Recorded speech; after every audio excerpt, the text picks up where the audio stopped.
Hello friends, नमस्कार। Welcome back my channel target teacher job. मैं प्रियंका स्वागत करती हूँ आप सभी का आपके अपने चैनल टारगेट टीचर जॉब में। दोस्तों, अगर अभी तक आपने हमारे चैनल को सब्सक्राइब नहीं किया तो प्लीज़ सब्सक्राइब कर लीजिए और बेल आइकन बटन को प्रेस कर लीजिए, जिससे हमारे सभी वीडियो की नोटिफिकेशन आपको मिल सके।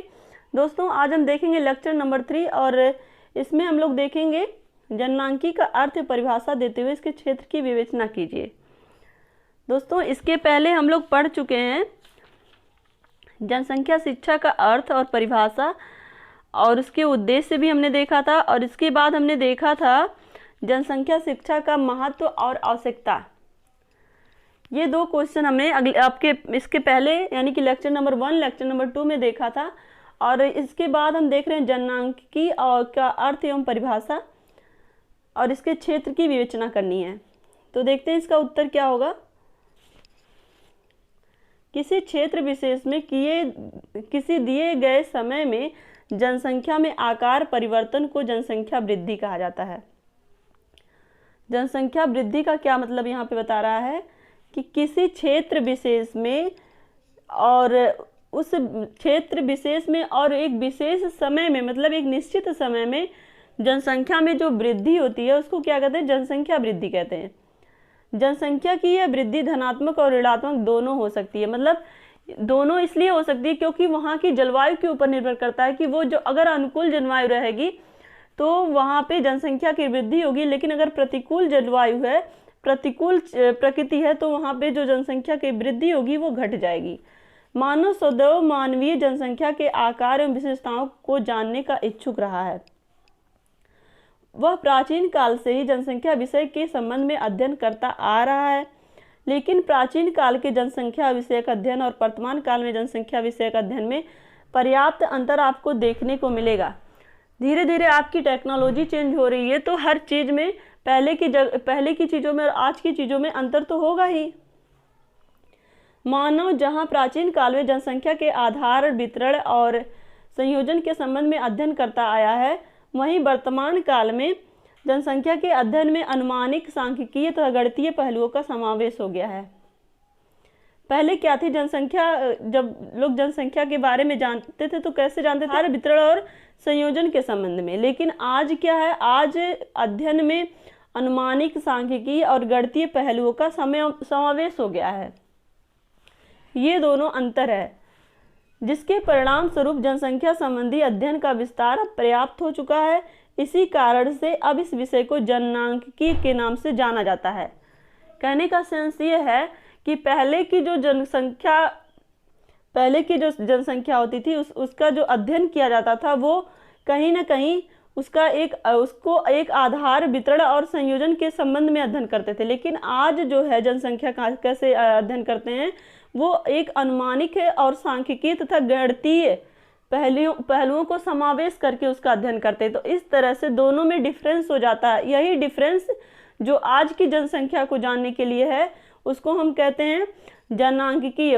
तो देखते हैं जननांकिकी का अर्थ एवं परिभाषा। फ्रांसीसी विचारक एसिल गुइलार्ड ने सर्वप्रथम 1855 ईस्वी में अपनी पुस्तक एलिमेंट्स डी स्टैटिक्यू ह्यूमन ऑफ डेमोग्राफी कंपेरी में जननांकिकी शब्द का प्रयोग किया। किसने किया था सर्वप्रथम जननांकिकी का प्रयोग? फ्रांसीसी विचारक था एसिल गुइलार्ड। 1855 में फ्रांसीसी विचारक आपका एसिल गुइलार्ड ने सर्वप्रथम अपनी पुस्तक में ये जननांकी शब्द का यूज किया। किंतु जननांकिकी का व्यवस्थित अध्ययन 1960 से माना जाता है। दोस्तों, ये सारे जो आपके कि किसने कब इसका सबसे पहले यूज किया और उसके बाद किसने यूज किया, ये सारे फैक्ट आपको इस क्वेश्चन के अंदर, आपको जब भी अगर इस तरह का क्वेश्चन आता है तो आपको ये सारे फैक्ट डालने ही पड़ेंगे। इससे क्या होता है कि एग्जामिनर को ये लगता है कि बच्चे को ये सारे डिटेल अच्छे से पता है, एक अच्छा इम्प्रेशन पड़ता है। किंतु जननांकी का व्यवस्थित अध्ययन 1960 से माना जाता है। जननांकी शब्द की उत्पत्ति अंग्रेजी भाषा के डेमोग्राफी शब्द से हुई है। अंग्रेजी भाषा का यह डेमोग्राफी शब्द ग्रीक भाषा के दो शब्दों क्रमशः डेमोस का अर्थ है जन तथा ग्राफिन शब्द का अर्थ है टू ड्रा या राइट अर्थात वर्णन करना या लिखना। टू ड्रा का मतलब होता है राइट करना या वर्णन करना या लिखना, जन के बारे में लिखना यानी कि। इस प्रकार जननांकी डेमोग्राफी शब्द का अर्थ हुआ लोगों के बारे में वर्णन करना या लिखना। तो डेमोस का क्या अर्थ हुआ, डेमोग्राफी का यहाँ पे देखिए सेंस क्या हो जा रहा है, डेमोस का अर्थ हुआ जन और ग्राफिन का अर्थ हुआ टू ड्रा टू राइट। तो यहाँ पे मिल रहा है डेमोस का मतलब जन हुआ और ग्राफिन का मतलब हो गया टू ड्रा यानी कि लिखना। तो इस तरह से दोनों का मतलब क्या आ रहा है, जन के बारे में लिखना, जन यानी कि लोग। वर्तमान समय में जननांकी के अंतर्गत जनसंख्या के आकार, वितरण, गठन, जनसंख्या में परिवर्तन के पहलुओं का अध्ययन किया जाता है। इसके पहले जब हम लोग देखे थे जनसंख्या के बारे में, तो यहाँ पे आपको बता रहा था कि जनसंख्या विषय के संबंध में प्राचीन काल में जब जनसंख्या के विषय में जाना जाता था तो किस तरह से जाना जाता था, उसका जो आधार, वितरण और संयोजन के संबंध में अध्ययन किया जाता था। प्राचीन काल में जो जनसंख्या जानी जाती थी वो आधार, वितरण और संयोजन के संबंध में अध्ययन करता था। लेकिन आज जो हम देख रहे हैं वर्तमान समय में जननांकी के अंतर्गत जनसंख्या के आकार मतलब जनसंख्या कितनी है और उसका वितरण, पर्टिकुलर जगह पे कितनी कितनी जनसंख्याएं हैं, गठन तथा जनसंख्या में परिवर्तन के पहलुओं का अध्ययन किया जाता है। यहाँ पे आप देखेंगे जननांकी के अंतर्गत जनसंख्या के आकार, वितरण, गठन, जनसंख्या में परिवर्तन के पहलुओं का अध्ययन किया जाता है। तो यहाँ पे आप देखेंगे जो वर्तमान समय है किस पर्टिकुलर प्लेस में कितनी जनसंख्या पहले रहती थी, मतलब तुलनात्मक अध्ययन किया जाता है। और वो अब कहाँ रहती है या वो, और उसके अभी अगर उसमें वृद्धि हुई है तो क्यों वृद्धि हुई है, किन कारणों से वृद्धि हुई है, ये सारी चीज़ें मतलब तुलनात्मक अध्ययन करके एक डाटा कलेक्ट किया जाता है। इसी डाटा कलेक्शन को ही जननांकी कहते हैं। स्वास्थ्य से संबंध रखने वाले व्यक्ति स्वास्थ्य संबंधी जानकारी को तथा आर्थिक प्रक्रियाओं में रुचि रखने वाले व्यक्ति विकास के अर्थशास्त्र को जननांकी मानते हैं। वहाँ के लोगों का स्वास्थ्य कैसा है और उनकी आर्थिक विकास कैसे हैं, ये सारे चीज़ों को मिलाकर जननांकी मानते हैं। इस प्रकार जननांकी के संबंध में विद्वानों में पर्याप्त मतभेद उभर कर सामने आए हैं।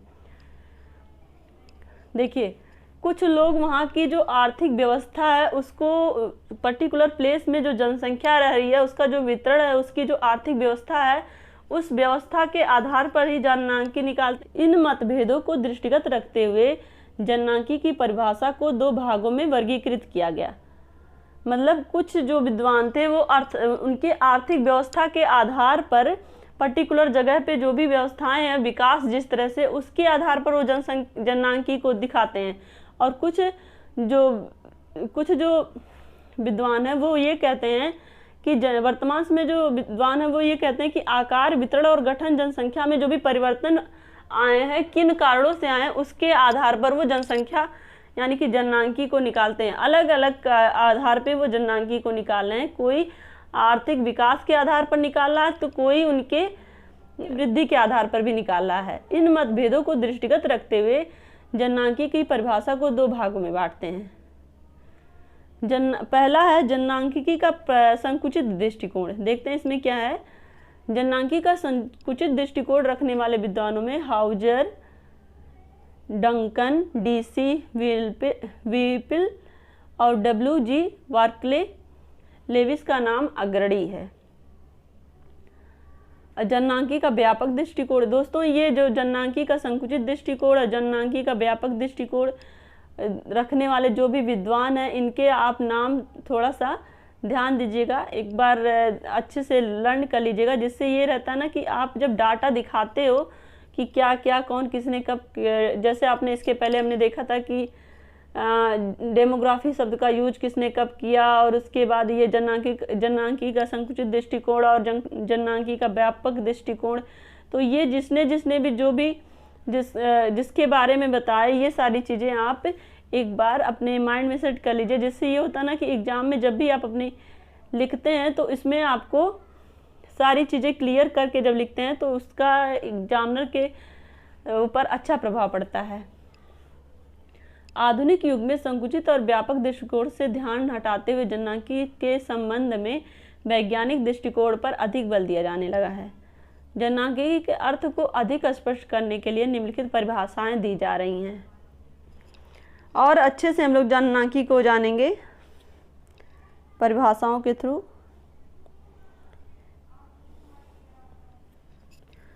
फिलिप यम हाउजर एवं डुंडले डंकन के अनुसार जनसंख्या के आकार, प्रादेशिक वितरण, गठन एवं उसमें होने वाले परिवर्तन और इस परिवर्तन के भाग से जो जन्म दर और मृत्यु दर, प्रादेशिक देशांतर तथा सामाजिक गतिशीलता के रूप में जाने जाते हैं, उनको जननांकी का अध्ययन कहते हैं।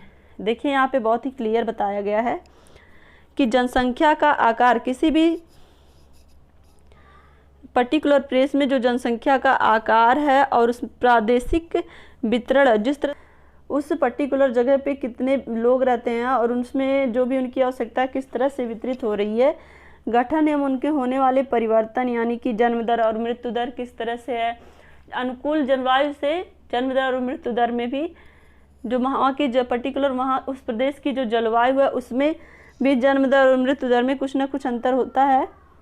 तो इस तरह से जो भी गतिशीलता होती है ये सारी जननांकी का अध्ययन है। लोरिमर फ्रेक के अनुसार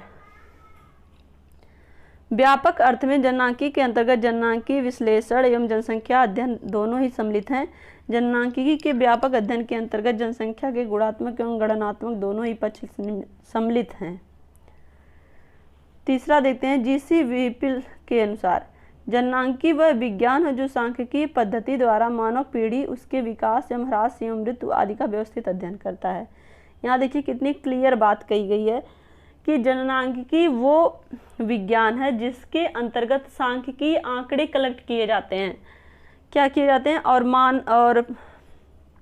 मानव पीढ़ी और उसके विकास, उसके ह्रास, मतलब उसमें क्या क्या कमियां आई और उनके जन्म दर, मृत्यु दर, ये सारे व्यवस्थित अध्ययन किए जाते हैं। WG बर्कले के अनुसार मानवीय जनसंख्या का संख्यात्मक प्रदर्शन कभी कभी जननांकी कहलाता है। मानवीय जनसंख्या का संख्यात्मक प्रदर्शन मतलब एक संख्या दिखाई जाती है जिसमें, वो होता है जननांकी। इसका प्रदर्शन कुछ इस प्रकार के आंकड़ों के आधार पर किया जाता है। जननांकी का संबंध समूह व्यवहार से है, ना कि किसी व्यक्ति विशेष के व्यवहार से। जननांकी का संबंध समूह के व्यवहार से, मतलब जननांकी किसी एक पर्सन के लिए नहीं है। जननांकी पूरे समूह यानी कि पूरा जो वहाँ का समाज, वहाँ का जो एटमॉस्फेयर के साथ साथ सब कुछ वहाँ के लोगों का रहन सहन, हर चीज़ जननांकी के अंतर्गत आ जाता है। जननांकी के क्षेत्र, जननांकी जनसंख्या का गुणात्मक और परिमाणात्मक अध्ययन है। जननांकी जनसंख्या का गुणात्मक एवं परिमाणात्मक अध्ययन है। जननांकी के क्षेत्र में दो तरह की विचारधाराएं प्रचलित हैं। किस तरह की? दो तरह की, सीमित क्षेत्र और व्यापक क्षेत्र। कुछ विद्वान जैसे हाउजर, डंकन, आयरीन, टेवर जननांकी को सीमित क्षेत्र के अंतर्गत रखते हैं, वहीं कुछ विद्वान उसको व्यापक अर्थ में लेते हैं। इनके अनुसार प्रत्येक विज्ञान से जननांकी का संबंध होना आवश्यक है, किंतु सीमित अंश में ही प्रत्येक विज्ञान इसके अंतर्गत आते हैं। मतलब जनसंख्या हर तरह से हर विज्ञान को प्रभावित करती है। उदाहरण देखते हैं, जननांकी में नगरीकरण का निश्चित रूप से अध्ययन होता है, किंतु उसमें नगरीकरण के अंतर्गत केवल जन्म दर एवं मृत्यु दर, आवास, प्रवास, उसके प्रभाव का ही अध्ययन किया जाता है। इसमें क्या कह रहा है? जननांकी में नगरीकरण का निश्चित रूप से अध्ययन होता है। मतलब नगरीकरण का मतलब वहाँ की जो रहन सहन है, उन सब चीज़ों के बारे में देखा जाता है। बाकी चीज़ों जैसे यातायात, संचार, बैंकिंग, आवास, मनोरंजन आदि का भी अध्ययन किया जाता है। इस संदर्भ में थॉमस एम लेविस का कथन है कि जनसांख्यिकी का एक क्षेत्र बहुत विस्तृत नहीं होना चाहिए। इसके अंतर्गत जनसंख्या का आकार, गठन, वितरण एवं परिवर्तनों का अध्ययन करना ही उपयुक्त होता है। कुछ इसमें जो आपके विद्वान हैं वो ये मानते हैं कि जनसांख्यिकी का ये जो कुछ लोग ये बताते हैं ना कि इसमें यातायात, संचार, बैंकिंग, आवास और मनोरंजन भी आता है, लेकिन वहीं कुछ विद्वान ये कह रहे हैं कि इनमें इसका जो क्षेत्र है इतना विस्तृत ना करके इसमें केवल आकार, गठन और वितरण एवं परिवर्तनों का अध्ययन करना चाहिए। मतलब इसमें कहाँ किस पर्टिकुलर प्लेस में कितने लोग रह रहे हैं, उनका मतलब उनका जो क्षेत्र है वो कितने क्षेत्र में आ रहे हैं, उनका वृद्धि दर क्या है, उनका मृत्यु दर क्या है, उनकी जन्म दर क्या है, ये सारी चीज़ों पर ही केवल ध्यान फोकस करना चाहिए जनसांख्यिकी में। अलग अलग विद्वान अलग अलग राय देते हैं। जनसांख्यिकी के क्षेत्र के संबंध में व्यापक विचारधारा रखने वाले विद्वानों में स्पेगलर, मूर, वांस, राइडर आदि आते हैं। इनका कहना है कि जनसांख्यिकी के अंतर्गत सभी विज्ञानों का अध्ययन किसी न किसी रूप में अवश्य किया जाता है। इस दृष्टिकोण से देखा जाए तो सभी विज्ञान जनसांख्यिकी से संबंधित है। उदाहरणार्थ अर्थशास्त्र विज्ञान के अंतर्गत आयु, जीवन स्तर, श्रम पूंजी, रोजगार आदि का अनुपात, विनियोजन तथा उत्पादकता, गतिशीलता, बचत आदि आते हैं। यहाँ पे देखेंगे तो जनसांख्यिकी को सभी विज्ञानों से जोड़ा गया है। जैसे आप देखेंगे अर्थशास्त्र के अंतर्गत क्या आ जाती है, आयु, जीवन स्तर, श्रम पूंजी, रोजगार और आपका विनियोजन, उत्पादकता, गतिशीलता, बचत, ये सारी चीज़ें आपके अर्थशास्त्र के अंतर्गत आ जाती हैं, अर्थशास्त्र के अंतर्गत आई हैं। और उसके बाद भूगोल विज्ञान के अंतर्गत क्या आ रहा है, जनसंख्या का स्थानीय वितरण और उसके कारक। भूगोल के अंतर्गत कारक में क्या क्या चीज़ें होती हैं, जलवायु और उसका जो पर्यावरण, ये सारी चीज़ें उसकी आ जाती हैं। और प्रजनन शास्त्र के अंतर्गत स्त्री पुरुष अनुपात, आयु संरचना, स्वास्थ्य स्थिति, जनसंख्या की उच्च एवं निम्न दर आदि आते हैं। इसमें देखिए प्रजनन शास्त्र जिसमें व्यक्ति की आयु, लिंग, आयु की संरचना क्या है, स्वास्थ्य स्थिति क्या है, जनसंख्या की उच्च दर एवं निम्न दर क्या है, मतलब जनसंख्या अधिक हो रही है कि कम हो रही है, ये सारी चीज़ें देखने को मिलेंगी। इस प्रकार समाजशास्त्र के अंतर्गत पारिवारिक स्थिति, समाजशास्त्र में पारिवारिक स्थिति देखने को मिल रही है। और वैवाहिक संरचना, जाति, धर्म, ये सारे चैप्टर आप कहाँ पढ़ते हैं, समाजशास्त्र के अंतर्गत पढ़ते हैं। और समाजशास्त्र के अंतर्गत ही अगर हम जनसांख्यिकी को समाजशास्त्र से जोड़ते हैं तो उसमें भी पारिवारिक स्थिति, वैवाहिक संरचना, जाति, धर्म, सामाजिक संरचना, ये सारी चीज़ें आ जाती। इस तरह से आप देखेंगे तो जनसांख्यिकी जो है वो आपका सभी विज्ञान से संबंध रख रहा है। इस प्रकार से कहा जा सकता है कि अनेक शास्त्रों तथा विज्ञानों का संबंध जनसांख्यिकी से है। जनसांख्यिकी में जनसंख्या से संबंधित आंकड़ों के एकीकरण का अध्ययन किया जाता है। जनसांख्यिकी के विषय वस्तु को 3 प्रमुख तत्वों को समाहित किया गया है: जनसंख्या का आकार, जनसंख्या की संरचना, जनसंख्या का वितरण। दोस्तों इस तरह से हम देखेंगे कि जो जनसांख्यिकी है जनसंख्या से संबंधित आंकड़ों के एकीकरण का अध्ययन करता है। अब आपका क्लियर हो गया ना। जो जनसांख्यिकी है इसके पहले जो लोग जनसंख्या का जो आकार देखते थे वो आज चेंज हो चुका है, वो बन चुका है जनसांख्यिकी। क्यों?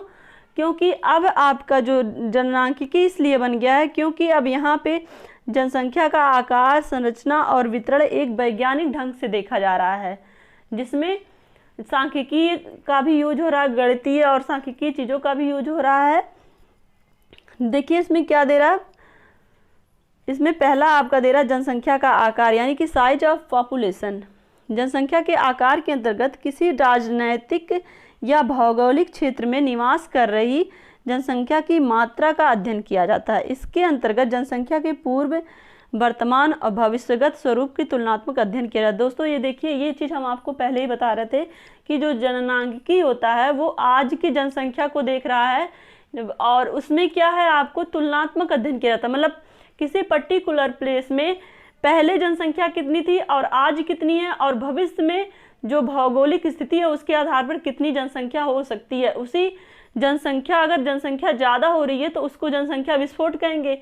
तो उस विस्फोट से बचाने के लिए ही जनसंख्या पर पहले से नियंत्रण लगाया जाता है।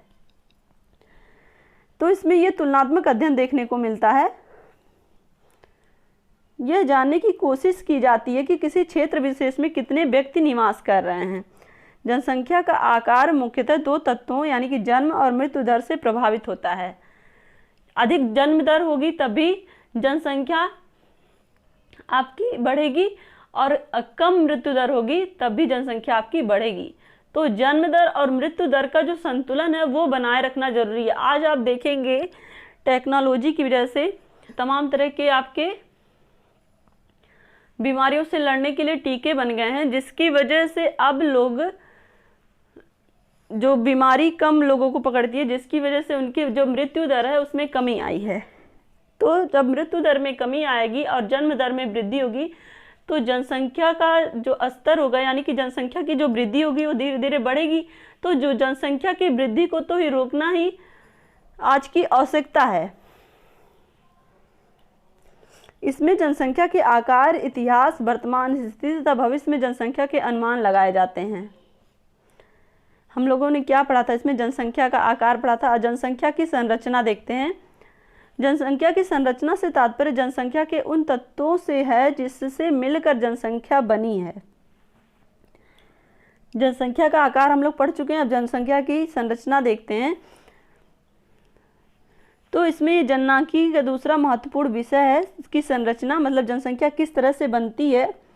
इसके अंतर्गत किसी स्थान विशेष की जनसंख्या की समस्त विशेषताओं का मापन किया जाता है। मतलब किसी पर्टिकुलर प्लेस पे वहाँ उस प्लेस की क्या क्या विशेषताएं, किस वजह से जनसंख्या बढ़ रही है, उसमें क्या क्या इम्प्रूवमेंट हो सकते हैं, किस वजह से हम उस जनसंख्या को कंट्रोल कर सकते हैं, इन सब चीज़ों पे ध्यान दिया जाता है। अर्थात यह देखा जाता है कि जनसंख्या में कितने पुरुष, कितनी महिलाएं, धर्मावलंबी कितने हैं, कार्यशील या कितने आश्रित लोग हैं, मतलब कितने लोग कार्य कर रहे हैं, कितने लोग बेरोजगार हैं, ये सारी चीज़ें इसमें देखी जाती हैं। जनसंख्या की संरचना की स्थिति का अध्ययन करके ही किसी जनसंख्या विशेष की विशेषताओं की जानकारी प्राप्त की जाती है। जनसंख्या की संरचना के अंतर्गत जनसंख्या का प्रकार और लिंगानुपात, आयु संरचना, वैवाहिक स्थिति, कार्यशील एवं आश्रित जनसंख्या, किसी जाति वर्ग विशेष का अनुपात या प्रतिशत आदि का अध्ययन किया जाता है। इस तरह से जो तुलनात्मक अध्ययन यहाँ पे हुआ, किसका? जनसंख्या की संरचना का। कितने लोग बेरोजगार हैं, कितने लोग काम कर रहे हैं, कितने लोग की आयु कितनी है, और क्यों, किसकी वैवाहिक स्थिति कैसी है, उस पर्टिकुलर प्लेस पे कितने वैवाहिक लोग हैं, और कितने लोग, लिंगानुपात वहाँ का कैसा, मतलब स्त्री पुरुषों की संख्या कितनी है, ये सारी चीज़ों का तुलनात्मक अध्ययन किया जाता है पर्टिकुलर प्लेस पे। तो ये हो जाता है आपका जनसंख्या की संरचना। अब हम चलते हैं तीसरे की तरफ, जनसंख्या का वितरण, डिस्ट्रीब्यूशन ऑफ पॉपुलेशन। जनसंख्या वितरण के अंतर्गत किसी भौगोलिक या राजनैतिक क्षेत्र की जनसंख्या कहाँ केंद्रित और किस प्रकार वितरित है, कहाँ कहाँ फैली हुई है, इसका अध्ययन किया जाता है। मतलब जनसंख्या, किसी पर्टिकुलर प्लेस की जनसंख्या का वितरण देखने के लिए वहाँ के लोगों के कहाँ कहाँ रह रहे हैं, कहाँ नहीं रह रहे हैं, कहाँ पे कितनी जगहें खाली हैं, कितनी नहीं खाली हैं, ये सारी चीज़ें देखी जाती हैं। और जनसंख्या वितरण में उनके घनत्व का अध्ययन किया जाता है। मतलब घनत्व का क्या मतलब है? जहाँ पे किसी एक पर्टिकुलर प्लेस में किस जगह पे सबसे ज़्यादा जनसंख्या रह रही है, किस जगह पे नहीं रह रही है, इन सारी चीज़ों का अध्ययन किया जाता है। जनसंख्या के वितरण में अनेक सामाजिक, आर्थिक, राजनीतिक व जनसंख्यात्मक प्रभाव देखने को मिलता है। जनसंख्या के इन सभी प्रभावी कारकों में जलवायु, वनस्पति, सामाजिक व आर्थिक तत्व, प्रवास, अप्रवास आदि आते हैं। मतलब देखिए यहाँ पे भी वही बात कर रहा है कि जनसंख्या के लिए जलवायु और वहाँ की वनस्पति, सामाजिक व आर्थिक तत्व, प्रवास तथा अप्रवास, मतलब वहाँ की जो रहने के लिए जो स्थितियाँ अनुकूल हैं कि प्रतिकूल हैं, ये सारी चीज़ें ही जनसंख्या को बढ़ाती हैं। इन प्रभावी कारकों से अनेक समस्याएं उत्पन्न होती हैं, यथा बेरोजगारी, यातायात, नगरीकरण, आवास आदि की समस्या। संक्षेप में कहा जाए तो जनसंख्या वितरण के अंतर्गत जनसंख्या प्रतिशत, जनसंख्या घनत्व, ग्रामीण शहरी जनसंख्या, प्रवास आदि विशेषताएं आती हैं। जनसंख्या वितरण के अंतर्गत कौन कौन आता है? जनसंख्या का प्रतिशत, मतलब वहाँ पे कितने लोग निवास कर रहे हैं, कितनी संख्या में निवास कर रहे हैं, और ग्रामीण शहरी जनसंख्या, उस पर्टिकुलर प्लेस की ग्रामीण जनसंख्या कितनी है और शहरी जनसंख्या कितनी है, और कितने लोग वहाँ पे प्रवासी आके रह रहे हैं। ये सारी चीज़ें जनसंख्या वितरण के अंतर्गत देखने को मिलती हैं।